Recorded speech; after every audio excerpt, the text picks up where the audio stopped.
نظام انصاف کے اوپر کہ یہ درج ہو چکی ہے اللہ کے ہاں، اور یہ درج ہو چکی ہے لوگوں کے دلوں کے اوپر، اور یہ لکھی جا چکی ہے تاریخ کے اندر، لیکن تھانہ یہ ایف آئی آر نہیں کاٹے گا، اس لیے کہ خود پولیس پہ الزام ہے اس رپورٹ شدہ انٹرویو کے مطابق کہ یہ جرم ان کے ذمہ جاتا ہے۔ تیسری بات، آج دیکھا نہیں جاتا، سنا نہیں جاتا، پڑھا نہیں جاتا، بولا نہیں جاتا جو اس بچے کے ساتھ ہوا۔ وہ ہنستا کھیلتا بچہ، وہ صحت مند بچہ، وہ اسکول جاتا ہوا، اٹکیلیاں بھرتا ہوا، کلیلیں کرتا ہوا، کہے لگاتا ہوا، زندگی کی امنگ کی ترنگ پہ رقص کرتا ہوا بچہ اپنے دوستوں سے بچھڑ منو مٹی کے نیچے رکھا گیا۔ عام لوگ رو رہے ہیں اس کے لیے، وہ اس کے رشتہ دار نہیں، اس کو جانتے نہیں، انسانیت کے رشتے کے اوپر وہ رو رہے ہیں۔ کیسے ہو سکتا ہے کہ یہ آہیں، یہ سسکیاں سات آسمان ناچی رہے؟ میں صاحب اولاد جج صاحبان سے التجا کر رہا ہوں، اس مظلوم دادی کی طرف سے، قیدی کی طرف سے، کہ خدا را معصوم عمار فاروق کے قتل کا نوٹس لیں، اعلیٰ عدلیہ کا پینل بنائیں، انسانیت سوز اور ننگے انسانیت جرم کو بے نقاب کریں، مجرموں تک پہنچا جائے۔ قوم انتظار میں ہے۔ جس قبر کے اوپر پھول رکھے ہوئے ہیں معصوم عمار کی، اس کے اندر لیٹا ہوا، مسلا ہوا، کچلا ہوا، روندا ہوا ایک پھول آپ کے انتظار میں ہے۔ اس کی جو ایویڈنس سامنے آئی ہے ایک کاشف عباسی صاحب کے انٹرویو میں، اس کی تفصیل چلی ہے۔ اس کے مطابق یہ بچہ نارمل تھا، اسکول جاتا تھا، اس کے گھر پہ چھاپا پڑا، پھر چھاپا پڑا، پھر چھاپا پڑا، پھر چھاپا پڑا، پھر چھاپا پڑا، اور پٹتے ہی چلے گئے چھاپے، اور گھر میں 2 عورتیں تھیں، ایک بچہ تھا۔ اس کا نتیجہ کیا نکلا؟ ڈاکٹر صاحب کی رپورٹ بھی کاشف عباسی نے اپنے شو میں چلائی ہے، وہ بھی دیکھ لیں۔ اس بچے کی جو امنگ سے بھرپور زندگی سے لے کے الم انگیز تڑپنے سسکنے کا جو سفر آخرت سے پہلے کا مرحلہ ہے، وہ بھی ویڈیو کی صورت میں موجود ہے۔ اس سے اگلی بات اس سال ہے کہ میڈیکل رپورٹ موجود ہے۔ خدا اس ڈاکٹر کی حفاظت کرے جس نے جرأت کر کے یہ درست رپورٹ دی ہے۔ اب تو یہی دعائیں کریں گے نا۔ میں اس پہ اتنا ہی کہتا ہوں۔ ایک بات آخر میں آپ سب سے کہوں گا، پاکستانی اس وقت 12 کروڑ 70 لاکھ ووٹر ہیں، ان میں سے 5 کروڑ 70 لاکھ بچے ہیں، 35 سال سے کم عمر کے ینگ نوجوان ہیں۔ میں ان کے مستقبل کے لیے، اور پورے پاکستان میں جو خواتین ہیں وہ 51 پوائنٹ سم تھنگ ان کی آبادی ہے۔ نہ جانے کیوں یہ جینڈر گیپ دکھایا گیا ہے جو الیکشن کمیشن آف پاکستان کی جو رپورٹ ہے اس میں، کہ مردوں کی آبادی زیادہ دکھائی گئی ہے اور خواتین کی کم دکھائی گئی ہے۔ لیکن میں آپ کے لیے وہ بات بعد میں کہنا چاہتا ہوں۔ میں آخری بات اس پہ یہ کہنا چاہتا ہوں کہ جس طریقے سے جب ماتم ہوئے شریف خاندان کے، ان کو رعایتیں ملیں، وہ گھروں میں رہے، انہوں نے ویڈیوز بنائیں، لیکن عمار فاروق کا کیا قصور تھا کہ اس کے ابا کو اپنے لختے جگر کے سوئم تک اگر وہ گھر ٹھہر جاتا تو پاکستان کے نظام قانون کی کون سی ٹانگ کٹ جانی تھی، کون سی گردن ہے جو فخر سے اٹھی ہوئی جس نے جھک جانا تھا، اور کیا ظلم ہو جانا تھا۔ دوسرا، میں ایک ارجنٹ کال وہ آپ کے سامنے رکھنا چاہتا ہوں، تازہ ترین تفصیل ہے، وہ ہے کہ کپتان کا عمران خان کا ریلیف کیسے رکا ہوا ہے۔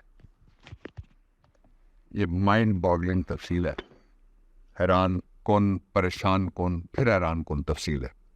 آپ سارے جانتے ہیں خواتین و حضرات کے جو اسلام آباد کی عدالتیں ہیں وہ اسلام آباد ہائی کورٹ کے ماتحت ہیں۔ ان کے حوالے سے جو شکایت، جو پٹیشن ہو، جو درخواست ہو، جو کیس فائل کرنا ہو، وہ اسلام آباد ہائی کورٹ میں فائل ہوتا ہے۔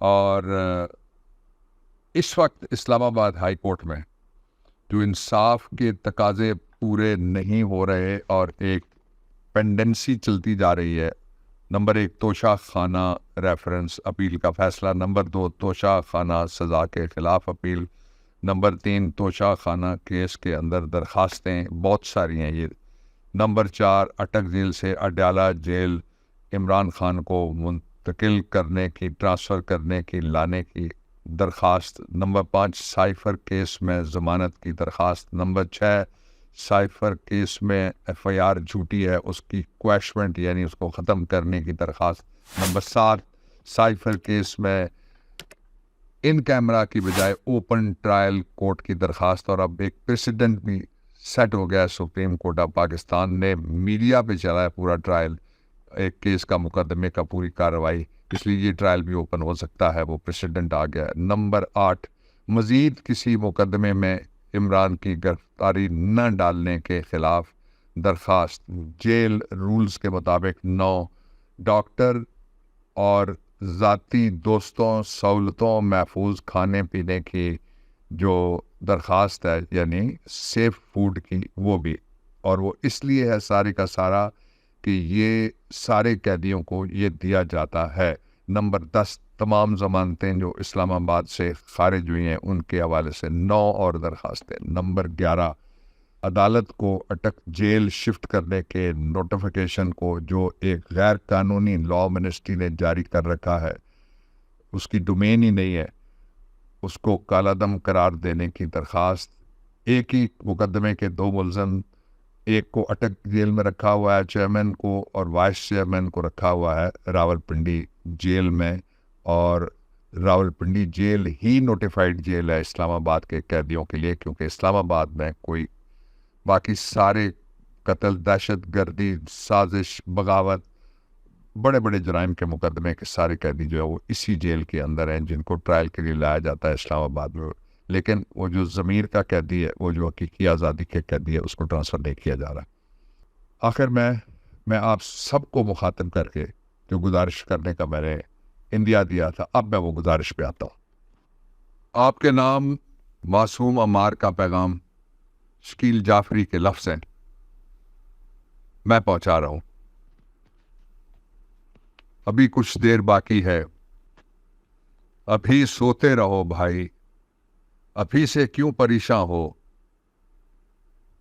ابھی بے روزگاری نے تمہارے در پہ دستک بھی نہیں دی ہے، تمہارے بچے کی بوتل میں اب تک دودھ باقی ہے، تمہارے گھر میں راشن ہے، ابھی فاقے نہیں ہوتے، تمہارے اہل خانہ رات کو بھوکے نہیں سوتے، ابھی سوتے رہو بھائی، ابھی سے کیوں پریشاں ہو، تمہارا کچھ نہیں بگڑا، شریک زندگی کے کھلتے چہرے پر کسی ظالم نے کب تیزاب پھینکا ہے، ابھی سوتے رہو بھائی، ابھی سے کیوں پریشاں ہو، تمہارا کچھ نہیں بگڑا۔